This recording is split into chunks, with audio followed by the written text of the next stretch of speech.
If you were 25 years old, how would you say that in French? Would you say I am 25 or I have 25? Well, if you said I am 25, you would be wrong. We say I have 25. J'ai 25 ans. In today's video, we are going to look at 15 really common mistakes that French learners make.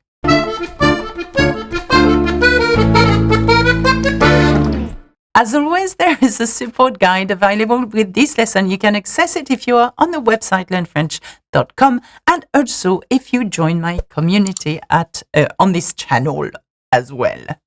The first very common mistake that French learners make is this one.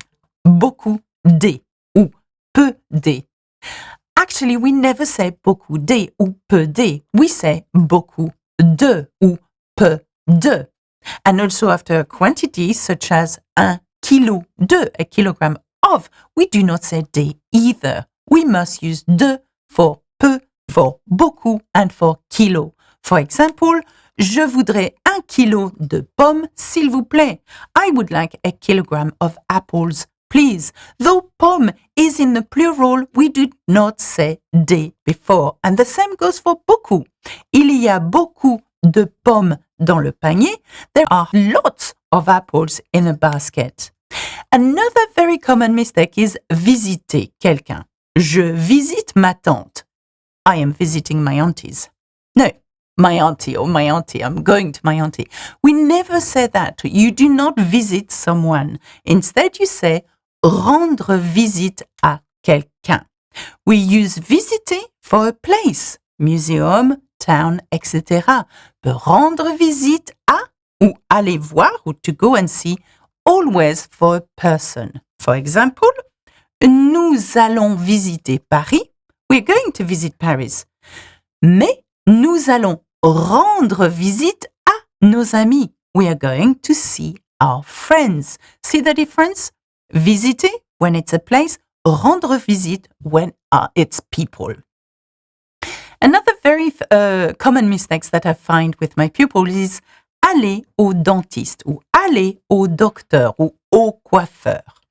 We do not say aller au if it's a job as in the dentist or a doctor or a coiffeur. So a dentist, the doctor, or a hairdresser. We use the preposition chez before a business name referring to a person. But the preposition à ou au for a place. For example, je vais chez le coiffeur aujourd'hui. I'm going to the hairdresser today because the coiffeur is a person. But we would say, je vais à la bibliothèque. I'm going to the library. Bibliothèque is not a person, so we do not say chez. Another common mistake is demander une question. So to ask a question is not demander une question. In French, it is poser une question. So we do not say demander une question, but poser. Let's have a look. L'élève pose une question au professeur.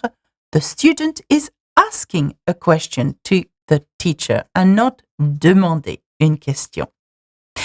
Another common mistake is when you use être vite. Être vite, to be fast. Well, you never say être vite. You wouldn't say je suis vite, I am fast, okay? You would actually say être rapide, je suis rapide. The difference between vite and rapide is that vite is an adverb and rapide an adjective. So it is used to modify a verb. For example, elle court vite. She runs fast. So here we can use vite because it's the adverb modifying the verb court, okay? However, you would say, elle est rapide. She is fast. Here we are using rapide because it's the adjective describing her. She is fast, okay? We wouldn't say elle est vite. You see the difference between vite and rapide? Another common mistake is this one I hear. Si j'aurais. If I would have. Well, it doesn't work, does it? Instead, we use the imperfect si j'avais, if I had. So after si, we do not use the conditional, but the imperfect. It's really important. So let's have a look. What's wrong with me? Have a look in In an example, not example, example. Si j'avais leur adresse, je leur écrirais. If I had their address, I would write to them. So, si plus imperfect. And then the conditional is used, but not with si. Can you see the difference? Another one. Nous irions nous promener s'il faisait beau. We would go for a walk if the weather was nice. So, irions is conditional. Faisait is the imperfect of faire. And here it's placed just after si. Again, a condition. So remember that we use the imperfect after si. Another very common mistake is il est un ou elle est une. Instead we say il est or elle est. We do not use an article such as un or une after il est or elle est. So for example, we don't say il est un professeur, but il est professeur. So more generally, for jobs or occupations, we do not need an article in French like you would in English. So it also works with je suis, okay? So we say je suis professeur or instead of je suis un professeur, okay? Tu es avocat instead of tu es un avocat. So no need for the article here. One massive mistake that I see all the time is this one. Je suis 25 ans. Well, if you translate that word for word, it is I am 25 years.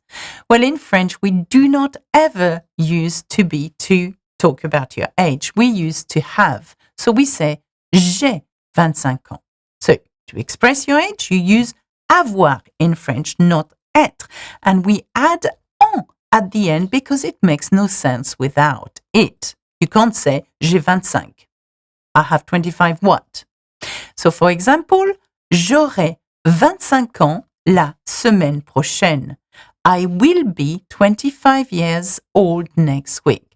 And here what we are doing is that aurait is the future tense of not to be, but the future tense of to have, because we need to use to have when talking about your age. Another very common mistake is this one. Je suis soif. Je suis froid. Je suis chaud. Je suis faim. So basically you're trying to say I am thirsty, I'm cold, I'm hot, I'm hungry. In French it doesn't work like that. We use the verb avoir to say how you're hot and cold and so on. So we would say j'ai soif, j'ai froid, j'ai chaud, j'ai faim. Always use avoir to express this, being hot and cold and hungry and so on. For example, in a sentence, elles ont froid. They are cold. And although in English it's are, they are cold. In French it's not. Have a look at this. Elles ont. They have. They have cold. And the same for hungry. We are hungry. Nous avons faim. We have hunger. Okay. So not if you wanted to use être to say you are hungry, then you would have to use the adjective affamé. So you could say je suis affamé. Okay, I am famished. That works. Okay, but not for faim. A very common mistake as well is je suis bien. Comment ça va? Je suis bien. I am good. No, you can't do that in French. You have to say je vais bien. This responds to the question, comment vas-tu? Or comment ça va? Ou ça va, okay? After this, it requires the use of aller rather than être. So, to go. Je vais, tu vas, il va. And then you add bien. Ça va bien, okay? So, je suis bien becomes je vais bien. I'm going okay. Tu vas bien. You are going okay. And so on. I often hear this mistake, mon nom est, to say my name is. But instead, I would like you to say je m'appelle. Je m'appelle. I mean, mon nom est is grammatically correct, but the best way for you to express your name is by using je m'appelle. Je m'appelle. You could also say moi c'est Alexa or je suis Alexa. But again, it doesn't sound French enough. Just say je m'appelle. Bonjour, je m'appelle Alexa. A common mistake that I see often is prendre un examen, to express as in to take an exam. Unfortunately, to take an exam in French is passer un examen in French and not prendre un examen. So it can be very confusing. In French, passer un examen means the act of actually sitting the exam, as opposed to the English where it means succeeding the exam or réussir un examen. For example, you could say, j'ai passé cet examen et je l'ai réussi. I took this exam and I have succeeded and I passed it. Another mistake that I often find with my pupil is this one. You would say, tu connais où il habite? Instead of tu sais où il habite. Now, differentiating the verbs savoir and connaître, which both mean to know, by the way, in French can be a challenge, so you need to remember it. Connaître is followed by a direct object. So you can say, tu connais son adresse? But not, tu connais où il habite? You see the difference? You can say, do you know his address? But you cannot say, do you know where he lives? Because where is not the direct object. And savoir is followed by a verb, in which case it means to know how to do something. Je sais nager, okay? Or by a subordinate clause, in which case it refers to knowing a fact. Je sais où il habite. In this case, you would say, tu sais où il habite? Do you know where he lives? Je ne sais pas quand je pourrai partir. I don't know when I will be able to go. Et je sais que Sam va bientôt arriver. And I know that Sam will arrive soon.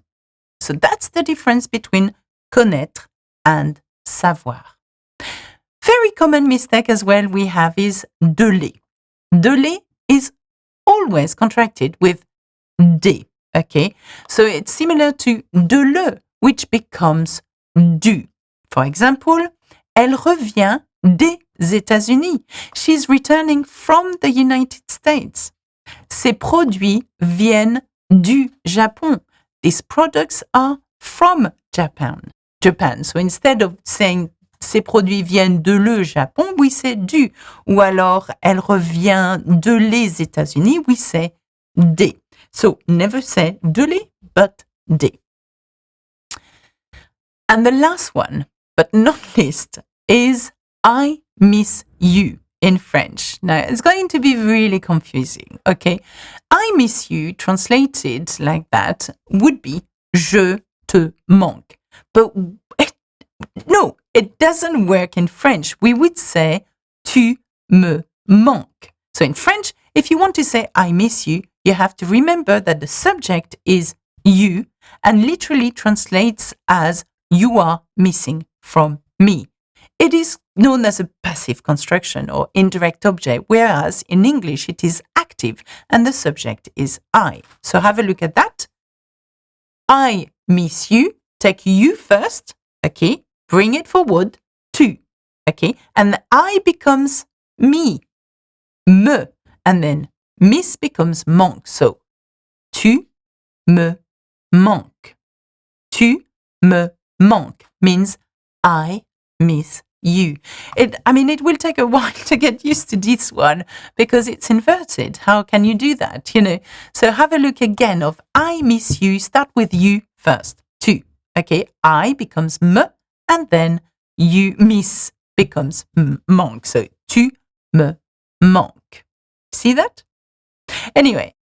That was our 15 common mistakes that French learners make. I hope you have learned a great deal today. Remember to subscribe and also remember that there is a support guide available with this lesson if you are a member of my channel or the website learnfrench.com. That's it for me. Au revoir. À bientôt. Bisous, bisous.